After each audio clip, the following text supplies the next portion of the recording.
tukawasaidia kucheza pale, lakini fanyeni hivi mpaka mwisho utakapokuwa na kipindi tutakuwa tumefaulu. Unaona? Sasa nyinyi masista, mfano gani? Mfano huu utakuwa mgumu kidogo. Afadhali niweke mfano mmoja wa pamoja. Sasa mfano huu ni wa panya. Ninyi panya mnawafahamu, mimi mwenzenu natoka Lindi huko Lindi panya wale ni kitoweo. Tunawaita samaki mchanga wale. Ni sungura wadogo kimsingi wale, ni sungura wadogo na sisi tunakula. Kwa hiyo watamu tu kama sungura tu, ni sungura wadogo tu wale. Sasa basi kuna mahali pamoja bwana palikuwa na panya wengi. Wale panya wakala vyakula pale, wakamaliza vyakula pale vikaisha. Wengi panya anapenda sana kutafuna vitu kwa sababu asipotafuna vitu yale meno yake yale yanaota na kuwa makubwa. Yakiwa makubwa hivi atakufa kwa njaa. Kwa hiyo kutafuna vitu hata kama vyakula nini, kutafuna ni kawaida yake panya. Basi hapo walikuwa watafuna vitu vya kawaida, wakatafuna na vyakula wakamaliza. Njaa ikashika pale. Lakini wakaambiwa na mtu mmoja kwamba ng'ambo ya mto kuna vyakula vingi. Sasa wakaamua kwamba wasafiri waende ng'ambo ya mto. Sasa utasafiri namna gani? Vyakula vimeisha. Wakagundua kwamba vyakula kweli vilikuwa vimekwisha, lakini imebaki muhogo mmoja mkubwa. Mzee wa panya akamwambia hivi, jamani, huu muhogo tusile, huu muhogo tuchonge mtumbwi, tujipakie twende ng'ambo. Tumeelewana? Njaa tunayo, lakini tuchonge mtumbwi huu muhogo. Wakamleta fundi, chonga mtumbwi, vipande wanakula, lakini mtumbwi ukapatikana. Siku ya kuondoka ile, yule mkubwa yule ameshika upondo pale. Sasa mtumbwi unaondoka, panya wamejaa mle. Akamwambia hivi, ndugu zangu nyie, tunakwenda ng'ambo ya mto, lakini tumekalia muhogo, na muhogo ni chakula. Sasa tafadhali sana tusitafune muhogo. Ndio chombo chetu cha usafiri jamani.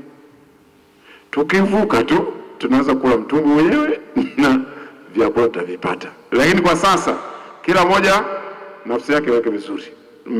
Tumeelewana? Ndio. Panya wamekaa wanaenda katikati hapo. Panya mmoja akaanza akili mpya. Sinipo mimi tu hapa, naweza kutafuna tu hapa panelipo kidogo tu hivi, kidogo tu hapa palipokaa mimi. Kumbe akili ile ya panya mwingine pale, na yeye akasema hapa tu kidogo tu hapa kitafuna hivi, kuna madhara gani? Mwingine kwa kule, kumbe akili ikawa ya wengi. Baada ya muda wamefika katikati ya mto, wanaona mtumbwi unajaa maji. Vipi jamani? Sasa kama mnasafiri kwenye mitumbwi, kuna kuwa na watu sasa wanachota maji kupunguza maji yanayoingia, anachota. Kadiri anachota ndio maji yanaingia. Mwisho mtumbwi wa muhogo ukazama. Wakafa panya wote, pamoja na mzee aliyetoa ushauri ule. Sasa hiyo ndugu zangu ndio safari yetu sisi mapadwe na masista na nani. Sisi ndio tunawaambia watu tufanye hiki, tufanye kile. Jamani, mji sadaka hapa pale tuvuke twende mbinguni. Sisi twende mbinguni. Tufanye hivi, funge, fanye hivi sisi. Lakini inawezekana tukawa sisi wa kusema hapa panipokaa mimi tu niko mimi. Akili hiyo ikipatikana kwa watu wengi tu, mtumbwi wetu wa muhogo huu tunaojaribia kuwasafirishia watu ng'ambo huu utazama. Ukizama wote tutakufa. Kwa hiyo tumefika hapa, Yesu Kristo naye atukumbushe, ninyi wa Kristo, ninyi mapadri na masista na nana watawa wote, mnasafirisha wenzenu katika mtumbwi wa muogo. Ninyi wenyewe na watu mnaambiana mjikaze, huo mtumbwi msiule, mkiula huo mtakufa wote. Atuambie hilo sisi, na sisi tukitoka nyumbani tukawaambie watu wote wanaotuhusu. Tuwaambie sijui kwenye vigango vyetu makatekista, tuwaambie jana tunasafiri katika mtumbwi wa muogo. Tuwaambie wenye vyeo kwenye jumuiya ndogo ndogo, tunasafiri katika mtumbwi wa muogo. Ukristo wote unasafiri katika mtumbwi wa muogo. Nani kuna viongozi wana busara wana nini, lakini tukifanya makosa ya kutafuna huu mtumbwi wetu wenyewe tunakufa. Watu wetu wana matatizo yao, wana njaa zao, na sisi na vitu vyetu. Tusipochungana hatufiki. Kwa hiyo hapa ni kama kwa wacheza mpira ni kama half time, lakini kwa wote sisi ni kama siku ya kuambiwa upya na Yesu Kristo. Mnasafiri katika mtumbwi wa muogo, angalieni muogo wenu msile. Mkivuka huo na muogo mtakuta huko mbinguni zawadi tele zinawasubiri. Kwa hiyo hiyo turudi sisi, tumebadilika, turudi na uelewa mpya, tumeelewa, tumefikishwa kwenye half time, tunataka tuendelee na kipindi cha pili. Tumefika mahala ambapo tumeambiwa sisi tunasafiri katika muogo, tumebadilika sisi, tuwasaidie watu wengine kubadilika. Na ya mwisho, turudi vipi? Turudi tukiwa tumejaa ari sasa. Kujaa ari maana yake kuwa na morali wa vita, morali ya kazi, morali ya utume wetu. Utume wetu nafikiri wote tunauelewa. Utume wetu tunauelewa sisi. Tunarejea kule kwenye Mathayo sura ya 28 aya ya 18 mpaka 20. Mathayo sura ya 28 aya ya 18 mpaka 20. Pale Yesu Kristo anasema, sikilizeni, changamkeni. Alilisema hilo aliposema, nimepewa mamlaka yote mbinguni na duniani.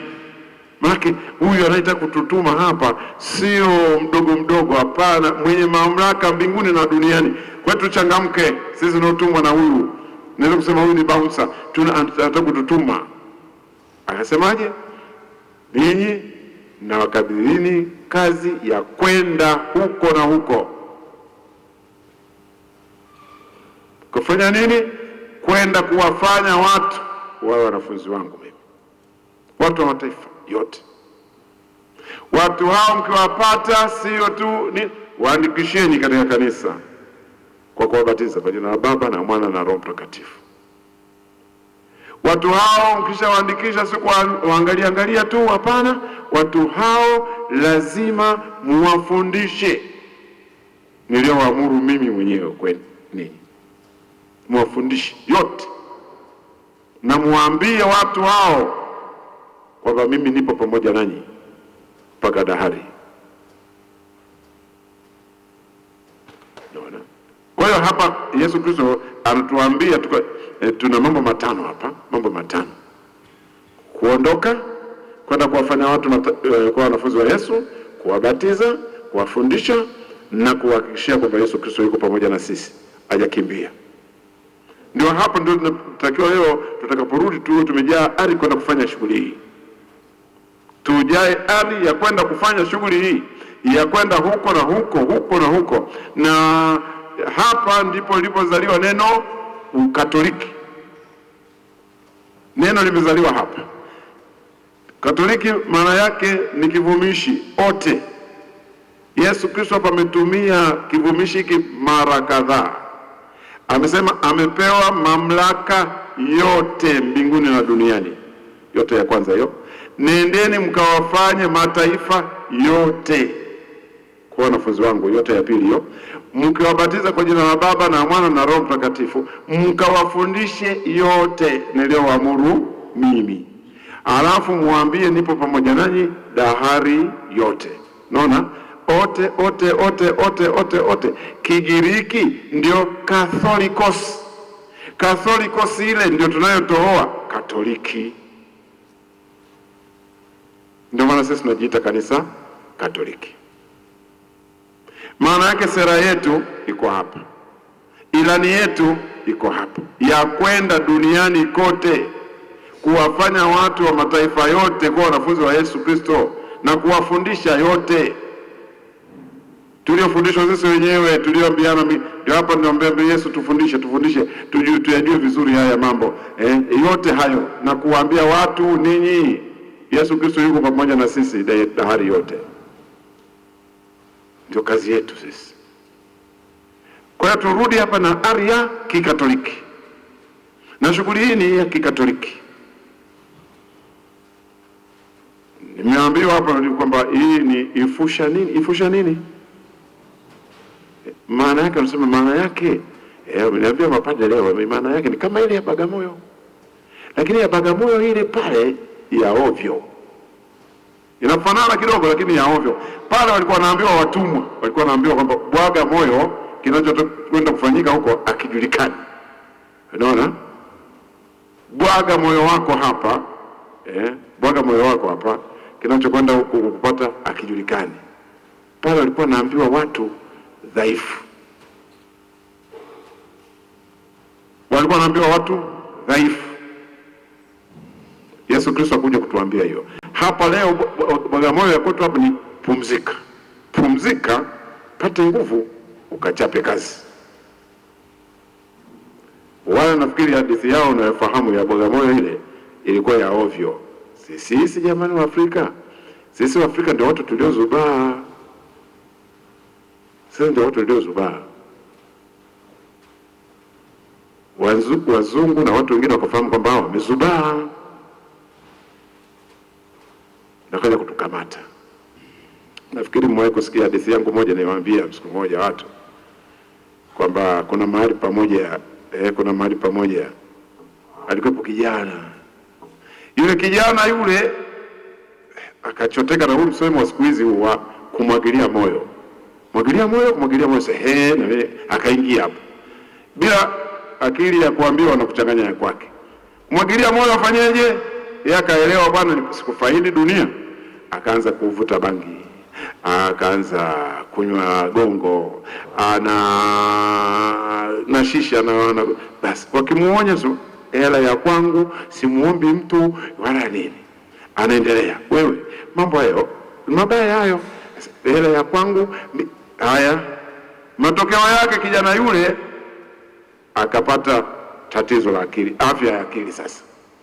Sasa mtu anapokuwa anaugua kiakili jamani, mtu anapokuwa chizi, kuumwa kwake haumwi kama malaria. Malaria kuna namna moja ya kuumwa, labda unaumwa kichwa na magoti yanauma na unakosa hamu ya chakula na vyakula unaona kunuka. Lakini kuumwa kwa kichwa unaumwa kwa mtindo mbalimbali. Sasa kijana huyu alipoanza kuumwa kichwa hicho, ugonjwa wake sasa ikawa anajisikia kwamba yeye ni punje ya mtama. Naona kuumwa huko mtu lakini anajisikia kwamba ni punje ya mtama. Alipoanza kujisikia punje ya mtama, kilichofuata ni kuogopa kuku, kwamba kuku akiniona watanidonoa. Na kilichofuata sasa, kwa sababu wanaogopa kuku, ni kujifungia ndani. Akawa anajifungia ndani sasa, funga kabisa na komea upana ili kuku wasiingie. Kilichofuata baada ya hapo ikawa sasa anakemea hata kuku. Akiona kuku, toka kuku toka. Jamaa zake akasema kwa kweli ndugu yetu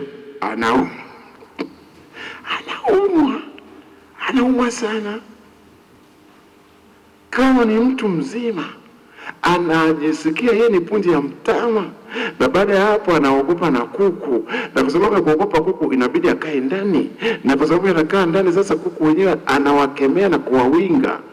Hili tatizo kubwa.